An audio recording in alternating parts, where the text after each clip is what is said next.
Mga kabrigada, nakapagtala muli ng pagbubuga ng abo ang Bulkang Kanlaon dyan ho sa Negros Island kagabi.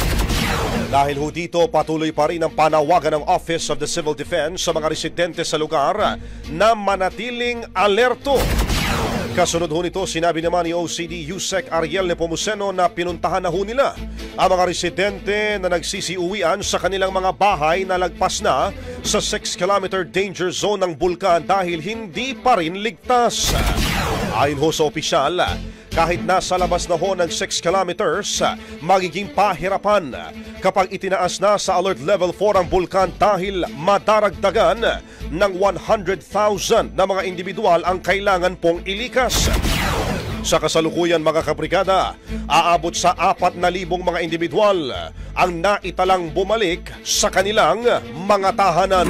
Ang bahaging ito ay hatid sa atin ng DriveMax Herbal Capsule. Lalaking angat, tumatagal.